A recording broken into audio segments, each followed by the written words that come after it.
পশ্চিমবঙ্গে প্রথম মন্ত্রিসভার বৈঠকে 6 সিদ্ধান্ত, যার মধ্যে রয়েছে ডাবল ইঞ্জিন সরকারের সুফলের বার্তা, একই সঙ্গে ভোটের আগে দেওয়া প্রতিশ্রুতি রক্ষা এবং বিজেপির নিহত কর্মী সমর্থকদের পরিবারের পাশে থাকার আশ্বাস।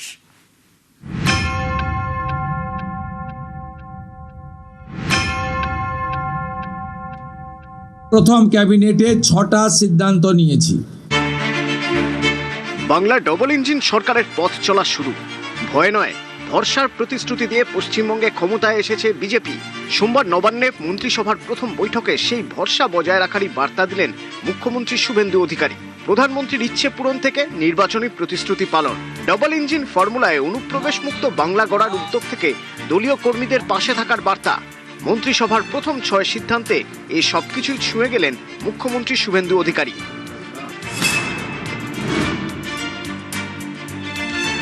দীর্ঘ লড়াইয়ের পর বাংলায় ক্ষমতায় এসেছে বিজেপি। পদ্ম শিবিরের দাবি, এই লড়াইয়ের জন্য প্রাণ দিতে হয়েছে বহু কর্মী সমর্থককে। এদিন নিহত সেই সব দলীয় কর্মীদের পরিবারের পাশে থাকার বার্তা দিয়েই সাংবাদিক বৈঠক শুরু করলেন মুখ্যমন্ত্রী শুভেন্দু অধিকারী। এটাই তাঁর মন্ত্রিসভার প্রথম সিদ্ধান্ত।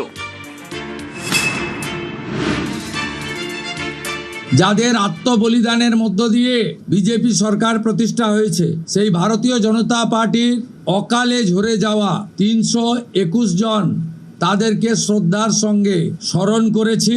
তাদের পরিবারের প্রতি এই সরকার দায়বদ্ধ। তারা যেমন হত্যার বিচারও আশা করেন, তা আমরা দেব। সাথে সাথে এই পরিবারগুলির সামাজিক এবং অন্যান্য কল্যাণকর সমস্ত দায় দায়িত্ব আমরা এই সরকার কাঁধে তুলে নিলাম।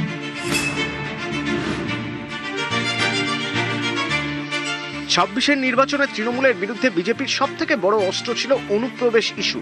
প্রধানমন্ত্রী থেকে কেন্দ্রীয় স্বরাষ্ট্রমন্ত্রী প্রত্যেকে বারবারই অভিযোগ করেছেন, তৃণমূল সরকার জমি দেয়নি বলেই বাংলাদেশের সঙ্গে পশ্চিমবঙ্গের যে দীর্ঘ সীমান্ত রয়েছে, তার সব জায়গায় কাঁটাতার দেওয়া সম্ভব হয়নি।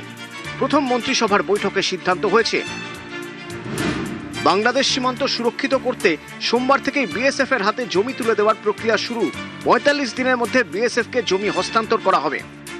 আগের সরকারের অনিচ্ছাতে বিশেষ ভোটারদের বাঁচানোর জন্য, অভারতীয় অবৈধ অনুপ্রবেশকারীদের বাঁচানোর জন্য তারা ভূমি দপ্তরকে কাজ করতে দেয়নি এবং মহামান্য কলকাতা হাইকোর্টের নির্দেশও অমান্য করা হয়েছে।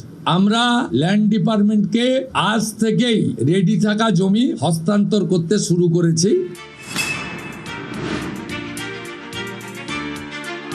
বঙ্গজয়ের পরই প্রধানমন্ত্রী ঘোষণা করেছিলেন, প্রথম মন্ত্রিসভার বৈঠকেই বাংলায় আয়ুষ্মান ভারত চালু করা হবে।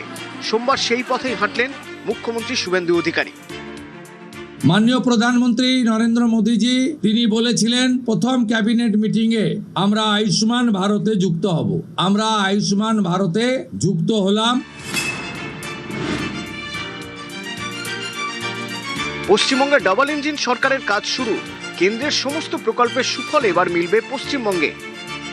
কেন্দ্রীয় স্কিম বা সেন্ট্রাল গভর্নমেন্ট স্পন্সর্ড স্কিম আমরা যুক্ত হওয়ার সিদ্ধান্ত নিলাম।